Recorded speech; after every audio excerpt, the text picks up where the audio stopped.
Muito bem, boa tarde a todos, amigos do site Leandro Stormer. Vamos iniciar então o bate-papo de fechamento aqui no site leandrostormer.com.br. Vamos trazer então as movimentações e os principais destaques dos ativos nesta segunda-feira, início de semana e início de mês, né? Temos mais um mês aí se iniciando, que é o mês de junho. Então você que acompanha ao vivo o nosso bate-papo pode enviar suas dúvidas no chat que fica inicialmente clicando logo abaixo do vídeo, em seguida à esquerda do vídeo. E quem acompanha a gravação e quiser interagir conosco ou com os demais traders, né, que acompanham a comunidade Leandro Stormer, podem fazer isso no nosso fórum, né, fórum repaginado leandrostormer.com.br. Vamos dar uma olhadinha então na movimentação do Ibovespa e dos principais papéis. Áudio tudo ok? Imagem tudo certo? Perfeitamente. Legal. Então, Ibovespa vai fechando aí com uma leve alta, num dia de baixo volume, um volume bem pequeno, né, metade aí em relação à média. Temos o Ibovespa indo em busca de uma zona de suporte importante, né, que é a faixa que compreende aqui as máximas de março e fevereiro, a zona entre 52 e 52.500 pontos. Nessa zona de preços, além de nós termos essas máximas, né, antigas resistências que agora são zonas de suporte, num prazo maior temos a média móvel de 20 semanas, que passa exatamente naquele ponto. Tá?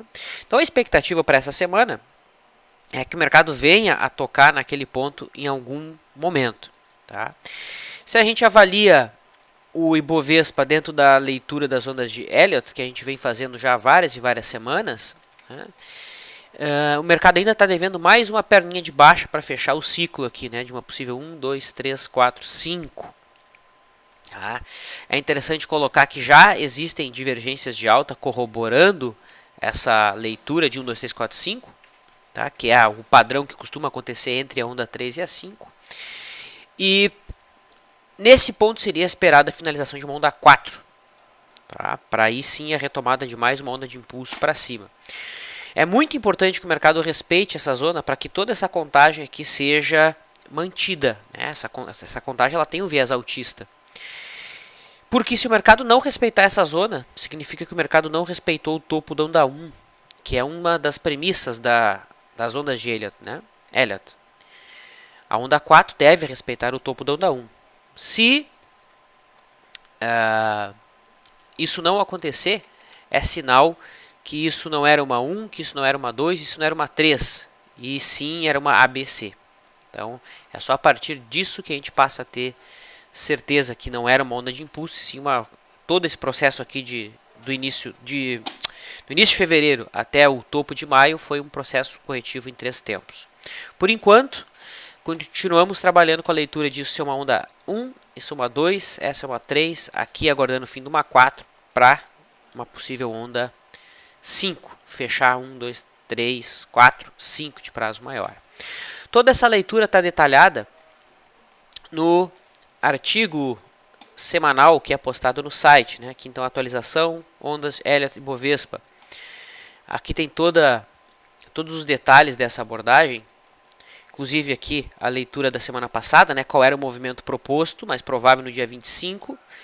O movimento proposto era uma correção e a continuidade do movimento até a zona de suporte, ou se o mercado perdesse, caminhasse para o próximo, e aqui o movimento que o mercado acabou fazendo, né? Ou seja, quase exatamente o mesmo desenho proposto. Enfim, aqui está detalhado toda essa filosofia. Tá?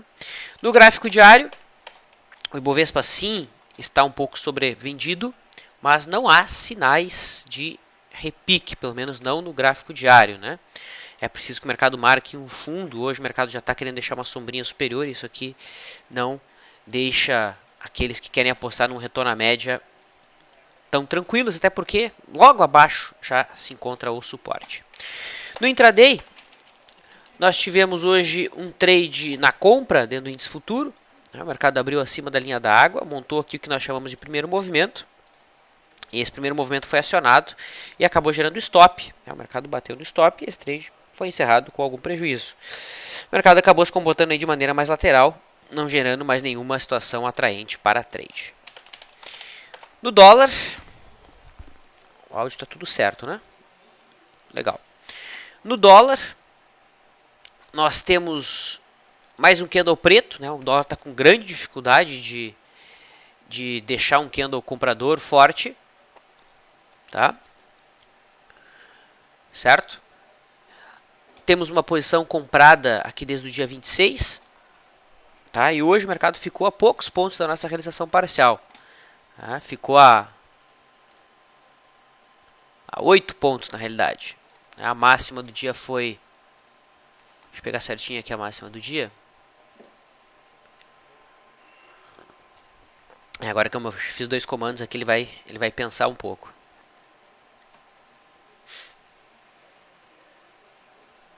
Aqui. Então lá, máxima do dia foi 3.246, né? Nossa RP está em 3.252. Então a posição segue aberta. A posição foi dada no rompimento aqui no contrato N. Tá? Em caso de correção no dólar, nós temos a cabeça do pivô, o topo anterior em 3.157 como zona de suporte, embora a expectativa para o dólar, tanto no diário quanto no semanal, seguem sendo bastante altista. No intraday, novamente, contrato novo, contrato N. Mercado abriu acima da linha d'água. No candle das 10 horas e 30 minutos, o mercado gerou uma venda. Tá? Essa venda o mercado acabou ficando de lado por 1, 2, 3, 4, 5, 6, 7, 8, 9, 10.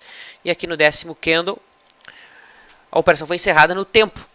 Tá? Em seguida, no candle seguinte, o mercado teria batido na realização parcial, né? Mas foi uma posição encerrada no lucro, né? Pagando então uma parte do prejuízo do índice futuro. Depois, o mercado marcou fundo, consolidou a resistência em 3.223,5 pontos.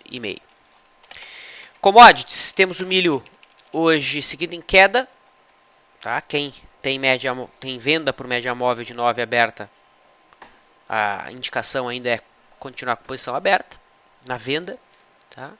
Não houve a confirmação daquele fundo esperado aqui nesse patamar, né? O mercado não superou a zona de 24, 25 e 45. O boi, que semana passada tocou na média móvel de 20 semanas. Quem trabalha como position, inclusive, pode deixar starts de compra acima da máxima da semana passada.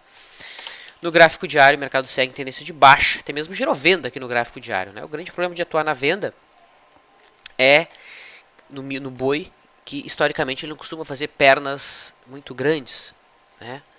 E isso faz com que o custo operacional pese muito e diminua bastante o payoff, né? A lucratividade frente aos trades do prejuízo. Então, evitamos operar na venda do boi e atuamos somente na compra. Em relação ao juro futuro, o contrato I17 demonstra força, né, com unhas e dentes aqui se segurando em cima da LTA, que os preços trabalham desde setembro do ano passado. Tá?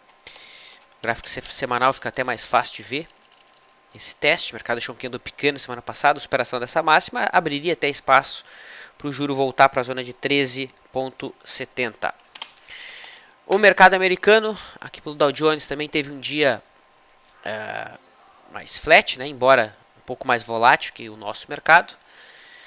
Semana passada rompeu um topo histórico em falso. No semanal fica mais fácil de ver esse falso rompimento, né, que foi a violação na realidade. É importante ficar de olho nessa cunha que aí o Dow Jones trabalha. Candle fechado abaixo dela abrirá espaço para correções até a zona de 17 mil pontos eventualmente. Antes de eu abrir e comentar os destaques do pregão, eu trago para vocês as atualizações do dia. Então temos 2 atualizações. Tá? A primeira atualização é Marco Polo, Pomo 4. Tá? Pomo 4, dentro do modelo Leandro, acionou stop loss. Tá? Então o mercado negociou por mais de 2 minutos abaixo do stop intraday, que era 1% abaixo de 2,81, que era o stop de fechamento. E esse trade foi encerrado no prejuízo em 2,74. Tá? Então, uma pena, mas faz parte. Deu 2 entradas, né? Entrada aqui no dia 15, segunda entrada no dia 21. E esse trade gera stop. Tá? O próximo suporte agora de Marco Polo fica entre 2,55 e 2,40. Esse passa a ser o objetivo de Marco Polo se de fato ela vier a fechar abaixo aqui dos 2,70, que é o suporte dado pelo fundo anterior e alvo de ondas, né? 1, 2, 3, 4, 5. Depois de 5 movimentos, o mercado costuma vir até onda 4.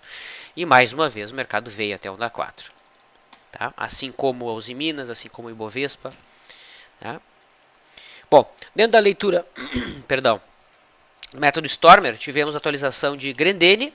Grendene gerou stop gain da posição comprada pelo FR2. Trade encerrado no lucro. Esse trade foi encerrado a 17,64. Certo? O Stormer não me deixou nenhum ativo aqui para a gente montar a posição, então eu não vou montar nenhum trade sem o aval dele, né? Afinal de contas é o método dele. Então, nenhuma posição feita hoje de maneira oficial. Embora quem conhece o modelo é só pegar a lista lá dos ativos, pega o mais forte e monta a posição. Mas como agora o pregão já fechou, né? Vai ter que fazer isso no after, então eu prefiro tornar o trade do FR2 oficial amanhã. Tá? Legal. Em relação aos destaques do dia, deixa eu pegar aqui minha lista de destaques. BVMF3 apresentou uma alta forte, né? Alta de 3,32%, 38%. Embora trabalhe dentro de uma tendência de baixa, tem uma simetria aberta negativa que joga o mercado lá para a zona de 10,80, né? Vai deixando um candle comprador. Chamou a atenção pela movimentação positiva, mas nada que interesse para que a gente assuma risco nesse ativo. Ok? CEMIG testando uma zona de suporte, porém testando uma zona de suporte dentro de uma tendência de baixa, facilmente visualizada, né, zigue-zagues descendentes. É possível perceber aqui um ombro, cabeça e ombro. Tá? Isso aqui é um ombro, cabeça, ombro. O pessoal tem muita dúvida, né, confunde os zigue-zagues que acontecem dentro de tendência com o ombro, cabeça, ombro puro sangue. O ombro, cabeça, ombro puro sangue é o que reverte tendência. Certo? Tínhamos uma tendência de alta, aí o mercado quebra a sequência de zigue-zagues ascendentes e prepara agora a mudança de tendência, que é corroborada com o mercado fechando abaixo de 13,98. Certo? Aí sim eu vou poder chamar isso aqui de ombro, cabeça e ombro, somente com o mercado fechando abaixo da linha de pescoço. Tá? Quem mais tinha uma figura assim? A PSSA 3. Mesma figura. Bem parecida, né? Ombro. Ombro. Tá? Aqui é a cabeça. Ombro, cabeça, ombro. Que reverteria a tendência de alta. Certo? Então tá aí a PSSA. Vamos deixar as ondas contadinhas aqui. 1, 2, 3, 4, 5. Contadinhas, tá bem fácil de ver essa contagem aqui. 3, 4,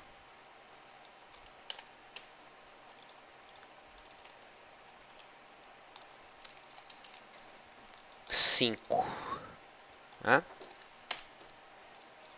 Bem fácil de ver essa contagem aqui. 1, 2, a 3 em 5 movimentos. Ó. 1, 2, 3, 4, 5. A 4 em 3 tempos. A, B, C. E aqui onda 5. Bem bonito. Certo? Bom, seguindo com os destaques. O papel que chamou a atenção para a sua posição, mas que não confirma exatamente uma entrada, é a Cosan. Ela vai deixando um candle de dúvida fora das bandas, com uma distância de 8% da média, embora o ideal seria que ela tivesse afastado em torno de 9,3 para a gente poder estudar uma entrada de retorno à média. Tá? Apenas chama atenção, não gera nenhuma posição dentro do modelo que a gente opera, embora para quem seja quem for um pouco mais ousado, a superação da máxima de hoje pode interessar. Tá? Lame 4 tem a mesma configuração, que é do comprador, que antes estava fora das bandas, né? Acabou entrando para dentro da banda agora. Tem uma certa distância da média, distância aí de 5% para uma volatilidade de 25%. né? Não é a distância apropriada, embora do ponto de vista técnico, a superação da máxima de hoje abrir espaço para um retorno à média. CSNA3 foi um papel que hoje pela manhã comentamos como um possível trade de guerrilha, tá? Quem acompanhou o LS Live percebeu a entrada acontecendo às 6h25, tá? A partir das 6h25, o mercado, dos R$ 6,25, o mercado chegou a se valorizar 2,8%, fecha com 1,60 de ganho. Não atingiu o filtro mínimo, né, para ser encerrado como day trade, então é uma posição que pode ficar aberta para quarta-feira, né, são 3 dias no tempo. E o alvo é 3,5% para cima, né? Então o alvo exatamente em 6,47. Esse seria o alvo por guerrilha na CSNA3. Tá? CTIP, lembrando que CSNA já deu entrada, né? Isso foi para quem acompanhou o chat de abertura. CTIP toca o fundo anterior, o fundo da 4, mais um papel que depois de 1, 2, 3, 4, 5 movimentos, volta e corrige até o fundo da 4. Tá?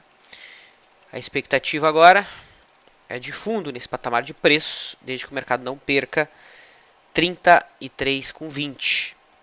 Tá? Se perder 33,20, o mercado deve escorregar até o topo da onda 1, que está aqui em 32,25. Ecor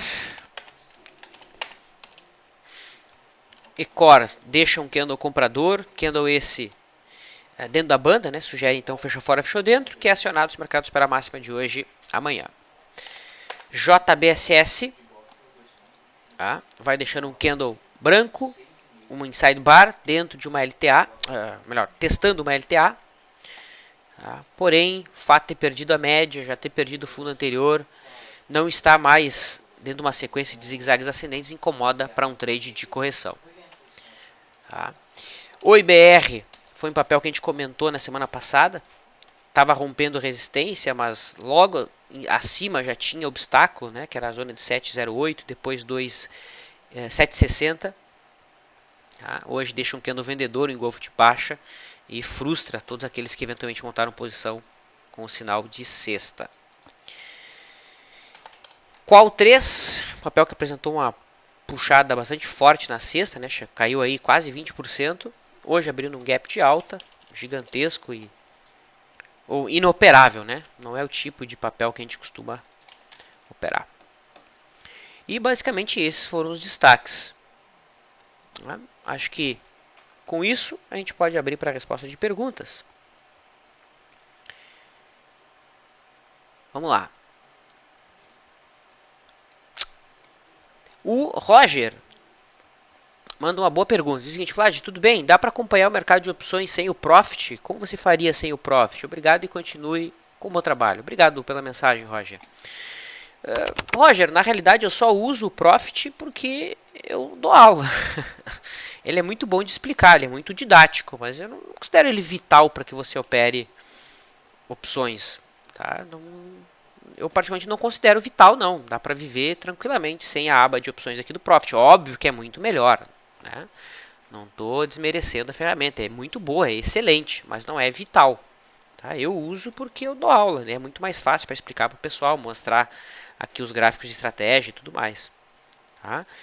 A grade de opções aqui, com gama, delta e todas as gregas, isso aqui tem uma planilha no nosso site lá que você pode baixar. Tem uma calculadora, você pode fazer o cálculo aqui de todas as gregas tranquilamente. Tá? Então, eu só uso o Profit por conta, porque é mais fácil explicar para o pessoal as estratégias, né? Vamos lá. Apesar do baixo valor nominal, diz o James, a Rumo 3 está fazendo fundo duplo, até mesmo um ombro, cabeça a ombro. Seria uma compra acima de 1,40? Rumo 3. Rumo 3. Olha, não sei nem que você está vendo aqui, ombro, cabeça, ombro. Será que é essa figurinha aqui? Ombro, cabeça, ombro. Olha, é um ombrinho, cabecinha, ombrinho, né? Ok. Tá. Embora como ele não está tão simétrico assim, né? Porque o mercado já marcou topo aqui, ó. Então já quebrou a sequência, né? Se fosse ombro, cabeça, ombro, tinha que ter rompido aqui. Tinha que ter seguido em linha reta, né? A partir daqui. Aqui ele já quebrou a simetria. Tá?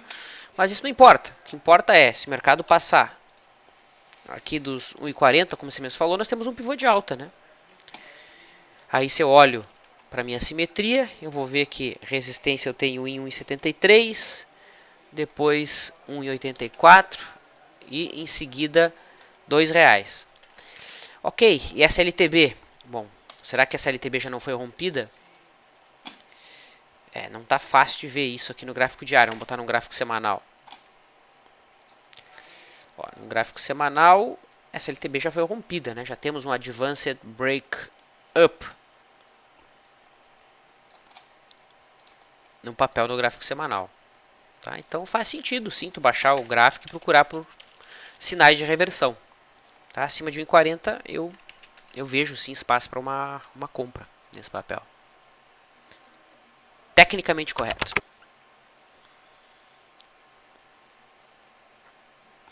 Use Minas, só confirme, diz o Luigi. Não tocou ainda no fundo da 4, né? Que seria em 4,50, correto? Correto. O fundo da 4 está lá em 4,50, 4,55. Ainda tem espaço para cair, sim.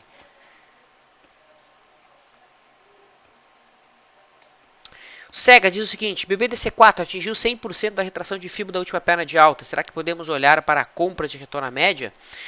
Todo o setor bancário está bem distante da média, né, Sega? Vamos ajustar o gráfico aqui. Todo o setor bancário, de fato, está bem distante da média. Tá? Temos uma distância aqui do Bradesco de 8,20%, levando em consideração a volatilidade de 26%. Poxa, é mais de 30% da volatilidade. Então o papel está distante da média. Okay? Daria para pensar numa compra? Daria, estamos de olho nisso. Só falta um candle branco fora da banda. Certo? Itaú, mesma coisa. Itaú, se a gente coloca as médias aqui. Agora o profit deu de travar agora. Ó, então temos uma distância da média de 7,66 para uma volatilidade de 25. Também, mais de 30% da média da volatilidade. Tá? O que falta é um candle fora da banda, exaurindo a pressão de venda presente no papel.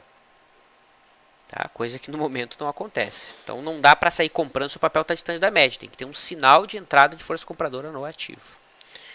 Tá? E todo o setor bancário está apanhando bastante nos últimos pregões. O sinal positivo é que o IFNC, o índice do setor, tocou hoje aqui a antiga LTB do triângulo. E vai deixando o candlezinho comprador. Só que com esse volume, né? Com esse volume é difícil confiar nesse sinal.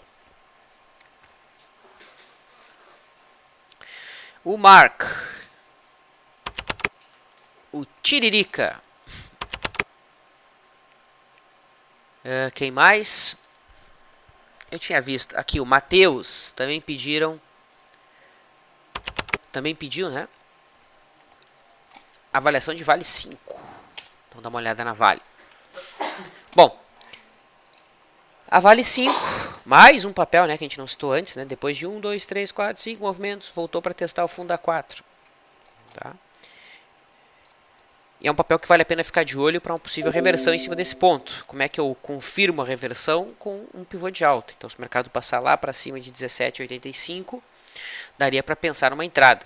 Existe uma maneira mais ousada de você trabalhar essa reversão possível, quem sabe eventualmente, traçando uma retraçãozinha de fibra nessa última perna e buscando a superação de alguma máxima nesse ponto. Então dá para colocar a 60 minutos. Se tiver candle comprador aqui nessa zona de preço, ó, aqui por exemplo, daria para montar uma posição antecipando o pivô de alta. Isso foi o que aconteceu aqui na Embraer, né? Ó,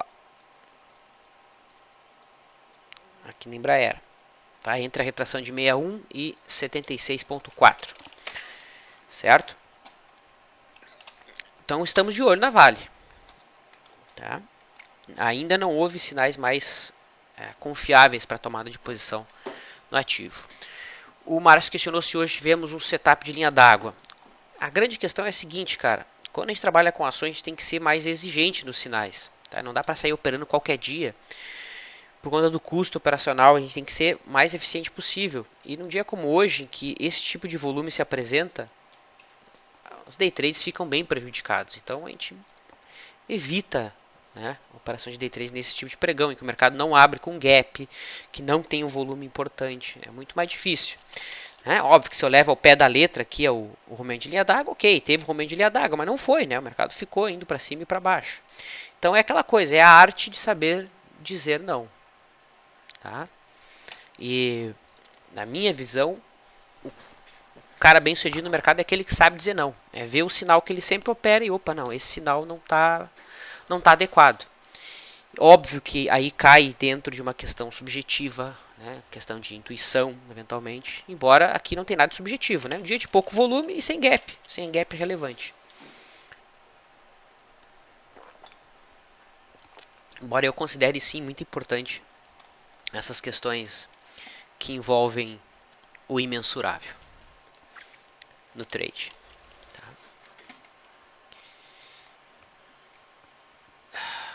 O October, o que acha de Crotch para swing? Fechou com candle de dúvida. Crotch 3, cara, olha esse gráfico. Qual é a tendência disso aqui? Eu realmente não fico confortável numa operação desse ativo, né? Fundos mais baixos, topos mais altos. Perdeu a média 9 virada para baixo. Média de 200, que é a mais longa, apontando para baixo. Ué, cadê minha média móvel de 200? Sumiu? Deixa eu botar aqui a média móvel de 200. Cadê você? Aqui. 200 períodos. Ó, tá aqui a média móvel de 200. Tá lá em verde. Então, cara, nessa situação de indefinição, não é o melhor cenário para estar pensando em compra e também não estar pensando em venda, né? Aqui é o cenário para dizer não. É o velho cenário para dizer não. O Leandro postou um artigo nessa linha hoje, que eu indico para vocês, tá lá no nosso site. Tá? Entrem lá, leandrostormer.com.br. Deixa eu abrir ele para vocês. Aqui fica um pouquinho lento porque eu estou transmitindo, tá? Então aqui, ó. Keep calm é a boa e velha dica de operar a favor da tendência. Tem um artigo muito bom aqui dele que eu sugiro que vocês deem uma lida. Tá? Ou seja, o que isso tem a ver com Crotch? Qual é a tendência de Crotch? Tá difícil de dizer, né? É de alta, é de baixa, tentou romper um triângulo mais curto, tentou romper um triângulo mais longo. Ou seja, tá uma zona, tá uma bagunça. Nessa situação, a melhor coisa é se fazer nada. É segurar a vontade e não fazer nada.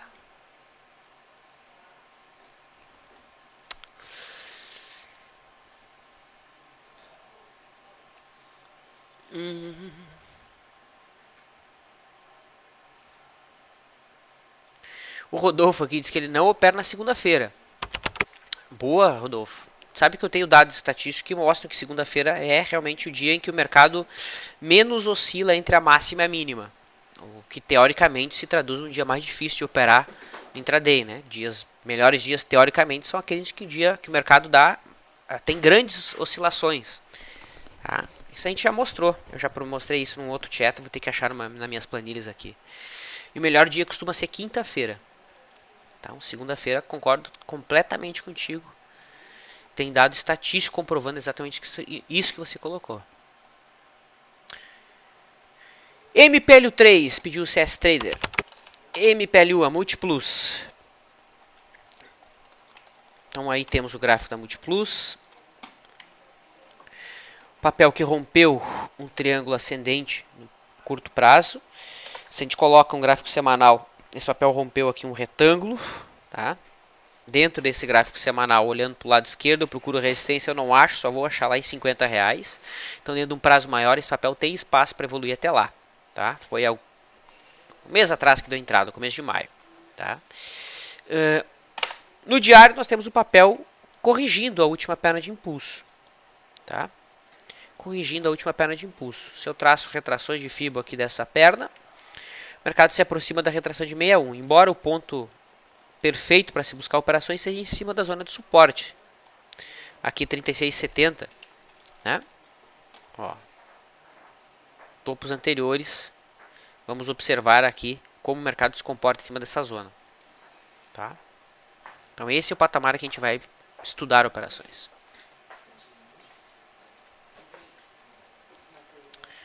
O F. Pazianotto e também a Ludmilla pediram avaliações do dólar aqui para um prazo maior. E a Ludmilla, inclusive, colocou, considerando o volume de hoje, né? Bom, provavelmente esse volume do dólar hoje se dá pelo reposicionamento dos caras que estavam no outro contrato, né? E não conseguiram fazer a rolagem na sexta, fazem a rolagem hoje. Tá? Então isso é explicado por isso, mas enfim, tecnicamente isso não significa muita coisa. Se a gente olha aqui o gráfico do dólar futuro, tá? Eu estou trabalhando com uma simetria bem afastada, que é essa aqui, tá? Ou seja, o mercado buscou a máxima lá do ano de 2004, em 3.230 pontos, atingiu aqui em março, tá? Corrigiu, essa correção veio em linha com esse movimento aqui de 2004, e agora nós estaríamos nesse ponto aqui, tá? Não é exatamente agora, né? Estivemos no começo do mês de maio. E em cima desse ponto, a simetria traçada é uma simetria bastante altista, né? Que seria a de mercado replicar essa perna aqui, que foi de queda, né? Se eu espelho uma perna de queda, o espelhamento dessa perna de queda vira uma perna de alta. Então, tecnicamente, há argumentos para se esperar o dólar acima do topo do ano e, eventualmente, indo até a zona de R$4. Tecnicamente, há respaldo para isso. Mas eu só vou poder, de fato, afirmar isso e trabalhar num cenário tão altista assim se o mercado romper o topo que foi formado em março. Tá? Por enquanto, a leitura do ponto de vista simétrico é essa. Tá? Num prazo mais curto, o mercado vai indo em busca da resistência. Resistência que fica lá entre a máxima... Não, entre o finalzinho de março aqui, em 3.296 e 328 pontos. Então esse range aqui é a resistência e objetivo para o dólar para esse mês. Muito bem. Vamos ver como é que está o nosso tempo. Já entrei aí na minha zona de fechamento do chat, tá? Por conta do tempo. Fico devendo aqui a resposta de algumas perguntas. Ficaram boas perguntas aqui que eu não vou conseguir responder. Tá bom? Amanhã o bate-papo de abertura é com o Bizi, certo? Então, vocês vão poder aproveitar aí bastante do conhecimento dele. Começa às 9h55 da manhã. Por hora, me despeço, deixo um forte abraço e desejo um bom descanso a todos. Até mais.